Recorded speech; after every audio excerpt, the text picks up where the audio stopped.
Sir थोड़ा सा जानना चाहेंगे, आज मेरठ आए हैं और जैसे कह रहे हैं कि एजुकेशन बुनकर विकास समिति है, क्या इन लोगों की समस्या है, क्या मुद्दे हैं? आपको लगता है कि प्रदेश में सभी लोग इस तरीके जो है बुनकर समाज के वो लोग परेशान हैं? देखिए, पहले जो इनको बिजली में छूट मिलती थी वो लगातार कम की गई। जिस तरह की मशीनों की ज़रूरत इनको इस वक्त है, उसमें सब्सिडी की ज़रूरत थी, वो सब्सिडी इनकी ख़त्म की गई। ऐसे तमाम इनके मुद्दे हैं जिस पे मैंने सदन में भी मामला उठाया था। उस वक्त मुझे याद है स्मृति ईरानी जी मंत्री थी और उनसे जाके भी मैं मिला था। उन्होंने भरोसा भी दिलाया था कि इसका कुछ समाधान निकालेंगे। लेकिन कुछ मुद्दे इनके हैं जो राज्य सरकार से जुड़े हैं और कुछ मुद्दे इनके हैं जो केंद्र सरकार से जुड़े हैं। तो अब इस सत्र में तो नहीं, लेकिन अगले जो सदन का जो अगला सत्र होगा उसमें निश्चित रूप से इनका मामला मैं संसद में उठाने का प्रयास करूंगा और इनके बारे में भी पत्र लिखूंगा जो इनके मुद्दे होंगे उसके समाधान के। अच्छा सर, देख रहे हैं कि जो वक्त संशोधन बिल है पास हो गया, खूब हंगामा भी बरपा है, क्या कहना चाहेंगे इसमें? देखिए, आज मैं जब आ रहा था तो रास्ते में मुझे एक खबर मिली, मैं चाहता हूँ आप लोग भी देखिए इसको। और ये खबर वही इशारा करती है जिसकी चिंता मैंने देश की संसद में जताई थी। और ये खबर क्या है? ये खबर ये है कि आरएसएस जो है कैथोलिक चर्च की ज़मीनों पे कब्जा करके और उसके भी ऊपर बीजेपी और आरएसएस की निगाह पड़ चुकी है। अब ये क्या कह रहे हैं? कैथोलिक चर्चेस के पास बहुत ज़्यादा ज़मीन है पूरे हिंदुस्तान के अंदर, और इसमें जो संख्या लिखी हुई है 17 करोड़ एकड़ ज़मीन है उनके पास। वक्फ के पास तो 9.4 लाख एकड़ बता रहे थे ना, अब कह रहे हैं कैथोलिक चर्च के पास 17 करोड़ एकड़ ज़मीन है। 17 करोड़ एकड़? 17 करोड़ एकड़। मैं खबर भेज देता हूँ आप लोग। तो अब निगाह उस पे है। अगला नंबर किसका आएगा? गुरुद्वारों के पास भी बहुत ज़मीनें हैं। फिर उसके बाद किसका नंबर आएगा? मंदिरों के पास भी बहुत ज़मीनें हैं। फिर उसके बाद नंबर किसका आएगा? जैन धर्म के जो मंदिर हैं उनके पास भी बहुत ज़मीनें हैं। दरअसल ये मुद्दा है क्या? ये मुद्दा क्या है? ये मुद्दा ये है कि नरेंद्र मोदी जी की सरकार पूंजीपतियों की गुलाम सरकार है, और इस बात को मैं शुरू से बोलता आया हूँ। ये पूंजीपतियों की गुलाम सरकार है। धार्मिक संपत्तियों को कब्जा करके अपने दोस्तों को, अडानी जैसे लोगों को इनको देना है। ये उसकी शुरुआत है, इन्होंने वक्फ के साथ किया है।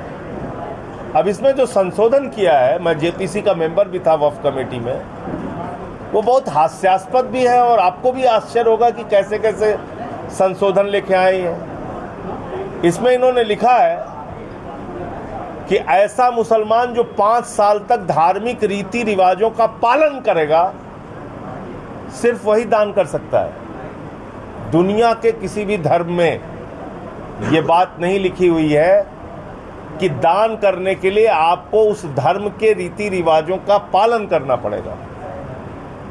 कोई व्यक्ति नास्तिक भी हो सकता है, वो भी दान कर सकता है।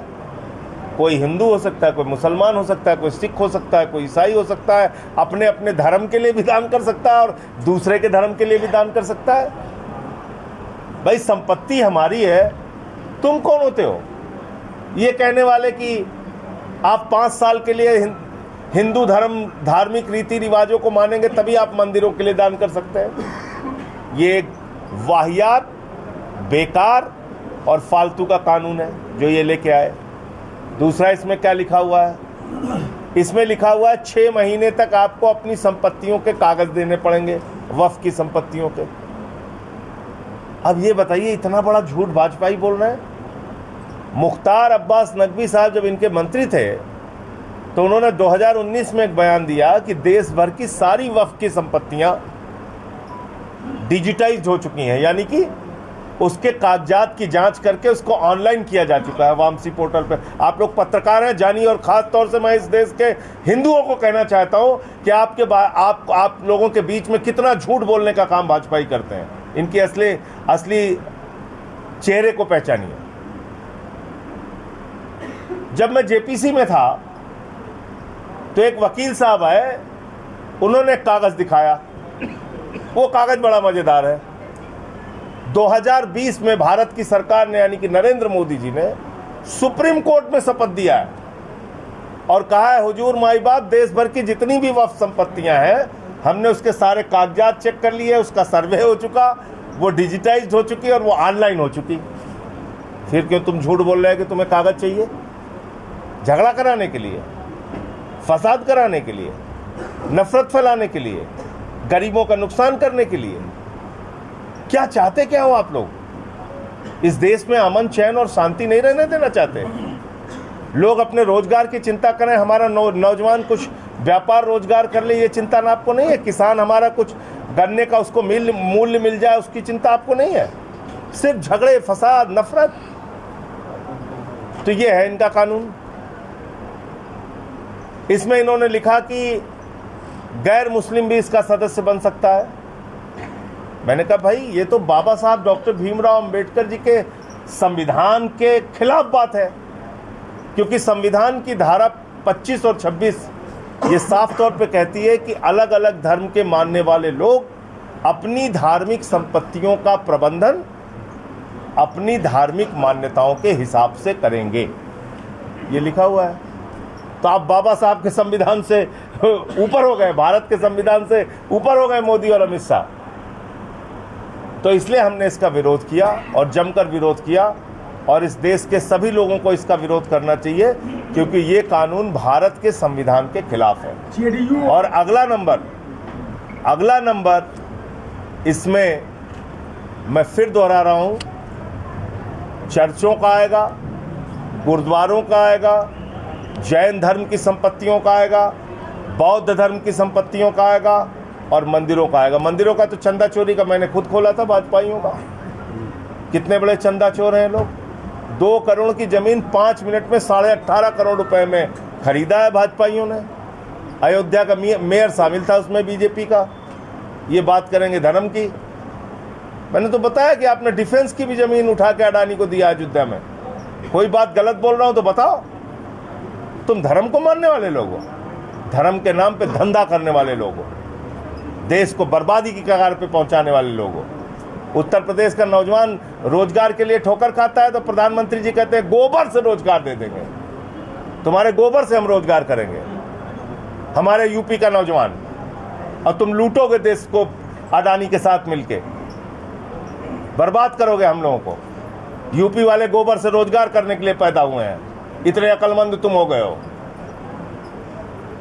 तो इसलिए इस बात को हमें समझना चाहिए, कौन लोग हैं जो देश को लूट रहे हैं।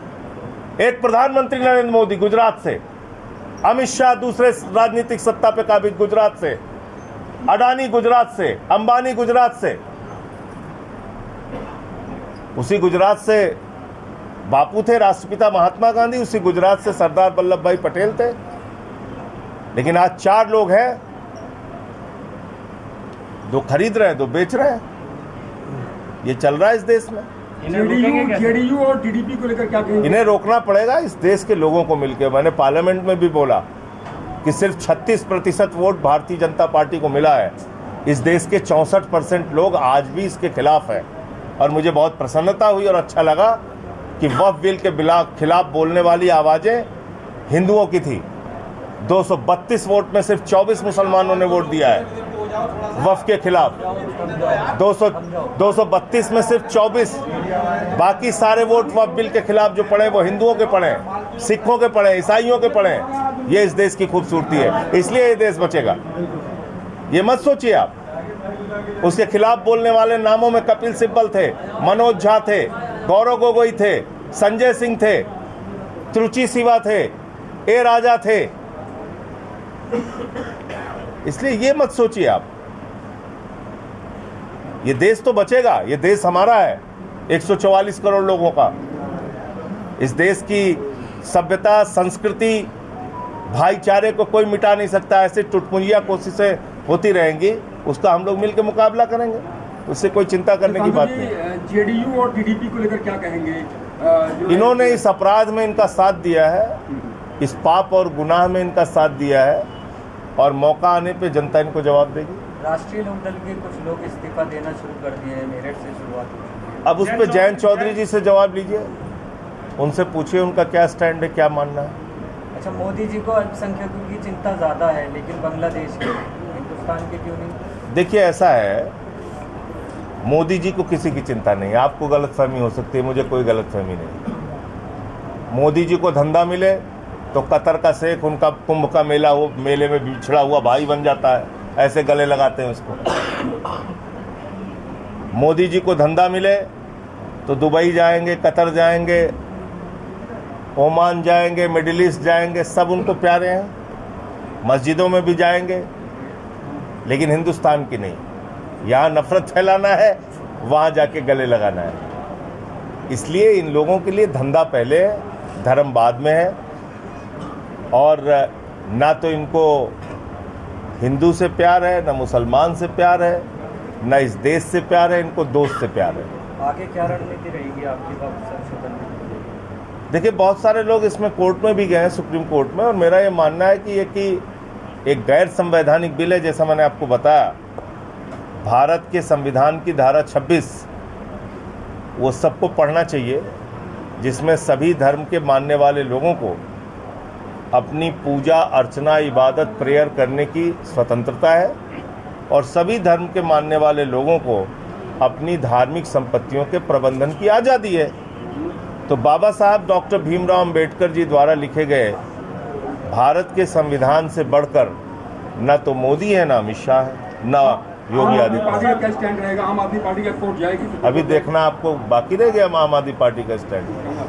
जेपीसी में विरोध किया, पार्लियामेंट में भी विरोध किया, आगे और आपस में बातचीत करेंगे। बीजेपी के तमाम नेता आप देखिए तमाम मंचों से कह रहे थे कि मुस्लिम जो गरीब मुस्लिम है उनके हक में ये बिल है। जो ठेकेदारी प्रथा चल रही थी, दादागिरी चल रही थी, वक्त की जमीनों पर कह रहे हैं कि वे 11 महीने से लेकर बेची गई, बड़े बड़े क्या फालतू की बातें ये। मुस्लिमों की चिंता है इनको। दोनों सदन में मैंने बताया तो एक एमपी है इनका, गुलाम अली, वो भी नॉमिनेटेड आया था, बाद में उसको बनाया। शाहनवाज हुसैन, मुख्तार अब्बास नकवी कहाँ है? तो मुसलमानों की चिंता कैसे है इनको? ये फालतू की बात है। कह रहे पिछड़े मुसलमानों का हम भला कर रहे हैं। अरे भैया पिछड़े हिंदुओं का भला करो ना। मैंने तो कहा पिछड़े हिंदुओं का भला करो, दलितों का भला करो, आदिवासियों का भला करो। 80% कमेटियों में आरक्षण दे दो, ट्रस्ट में, कमेटी में आरक्षण दो। दलित जितने भी हिंदू हैं, आदिवासी हैं, पिछड़े हैं, महिलाएं हैं, दीजिए हिंदुओं के कमेटियों ट्रस्ट में आरक्षण। क्या दिक्कत है? लेके आइए बिल अगली बार। अमेरिकी टैरिफ पे कुछ कहना चाहेंगे? भारत से होने वाला निर्यात क्रैश होने जा रहा है। देखिए मोदी जी अमेरिका के सामने जिस प्रकार से नतमस्तक हैं, उससे भारतीय अर्थव्यवस्था के ऊपर बहुत विपरीत प्रभाव पड़ेगा। भारत 144 करोड़ लोगों का देश है, बहुत बड़ी मार्केट है यहाँ की। हर देश को व्यापार करना यहाँ उसकी मजबूरी है, वरना उसके सामान बिकेंगे कहाँ? चाहे चाइना हो, चाहे अमेरिका हो। तो इतना दबने की क्या ज़रूरत है? अगर वो टैरिफ बढ़ा रहे हैं तो आप भी अपना लाल आँख दिखा के बातचीत कीजिए। आपका तो लाल नीला हरा सब आँख हो रहा था पहले जब विपक्ष में थे।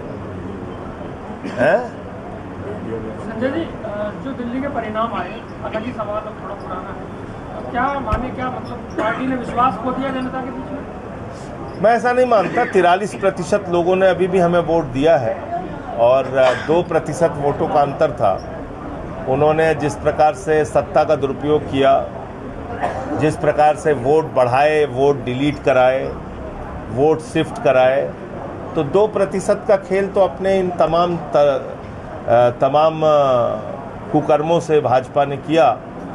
लेकिन चुनाव में जीत होती है, हार होती है, तो हम हार को स्वीकार कर रहे हैं और मुकाबला करेंगे इनका। अब बढ़ने लगी फीस बच्चों की, हो रहे ना आंदोलन। पार्कों में 50-50 रुपए कर दिया। हमारे बुजुर्ग जो जाते थे पार्कों में बैठते थे, 50-50 रुपए एंट्री फीस कर दी है पार्कों में। बिजली कट रही है 8-8 घंटे दिल्ली में। तो अब याद आ रही है केजरीवाल की सबको, आम आदमी पार्टी की तारीफ की है, कहा है कि अब ये सही समय है जब दोनों देशों को साथ बैठकर बात करनी चाहिए, जबकि आम आदमी पार्टी आरोप लगाती रही है कि चाइना ने जमीन पर कब्जा कर रखा है। नहीं, हमारा आरोप तो नहीं है, मीडिया वालों ने ही दिखाया है, आप ही लोगों ने दिखाया है। गूगल से मैपिंग करके दिखाया, यहाँ घुसाए हैं चीन वाले। ये खाली मेरा आरोप थोड़ी है, जो सच्चाई है वो यही है कि उन्होंने हमारी ज़मीनों में घुसपैठ की है, कब्जा किया है चीन ने। दूसरी बातचीत का कोई कॉन्क्रीट हल निकल के आए वो ज़्यादा जरूरी होता है। आप चीन का राष्ट्रपति आएगा उसको झूला झूलाने लगते हो अहमदाबाद में बैठ के, काम क्या निकालते हो उससे, वो बताओ ना आप।